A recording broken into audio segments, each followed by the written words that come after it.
And today marks 50 years since former President Richard Nixon signed the landmark National Cancer Act, which launched the war on cancer. And tonight, we examine a new deal for cancer, lessons from a 50-year war.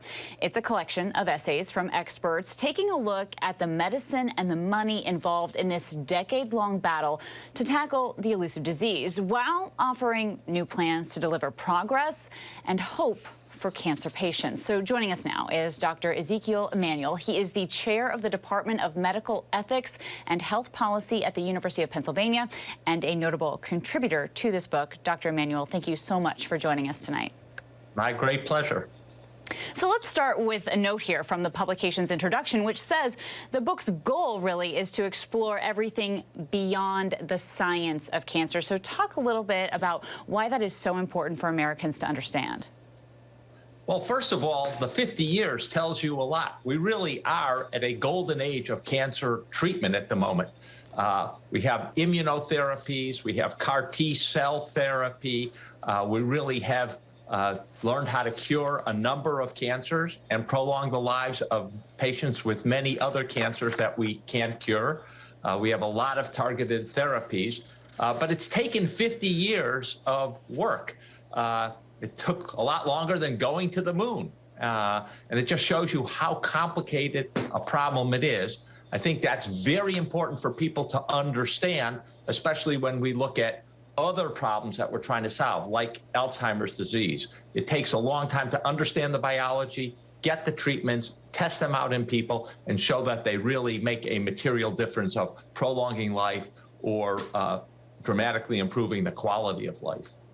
Absolutely. And specifically here, your chapter focuses on the high cost of cancer and the care in the U.S. and notes here that in 2018, patients with cancer in the United States paid $5.6 billion in out-of-pocket costs for their cancer drug or perhaps their biologic treatment. So what are some of the biggest problems in how we pay for cancer?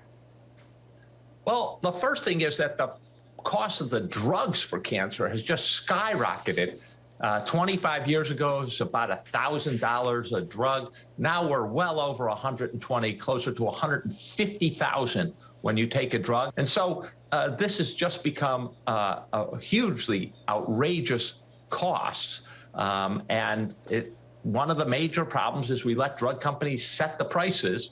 No other company really does that. We give them patents, we give them exclusivity, and then they've got this monopoly and they set the prices. And we know what happens when you give someone a monopoly to set prices. They just go up and up and up. And so outside of these set prices, though, here, what are some of your recommendations for lowering the cost of cancer care? I know you've mentioned stopping even aggressive treatment in these end-of-life cancers.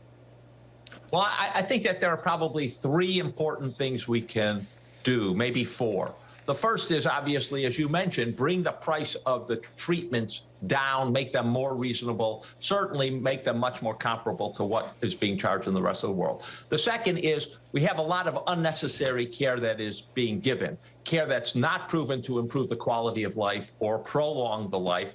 And we have to stop that. One of those is, as you mentioned, for a lot of patients who have metastatic disease, we've tried one treatment, we've tried a second treatment, and there's no evidence that the third and fourth treatment are going to make any difference, and yet they're very frequently given because people either don't want to give up or, very commonly, doctors are very fearful of bringing or initiating that discussion about the end of life, that we don't have a treatment that is going to stop the growth of your cancer.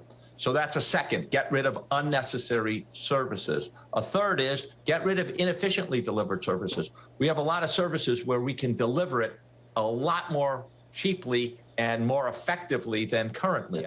And the last thing we can do, as you point out, is give better palliative care to patients. Instead of admitting them to the hospital, get them to get care at home, have more hospice care. That's what patients want. They tell that to doctors over and over again, and we need to be able to deliver that. In your opinion, what are the most glaring lessons that you have learned in this 50-year war on cancer?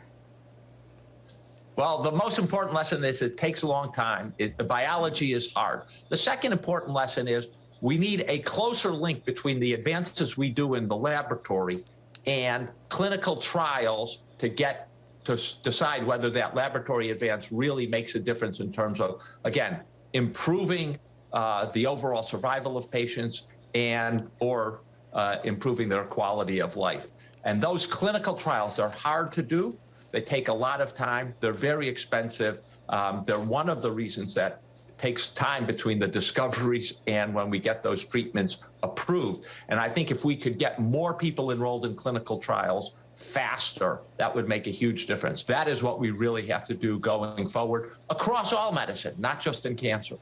Well, Dr. Emanuel, we thank you so much for your time tonight. And a new deal for cancer is available now wherever books are sold.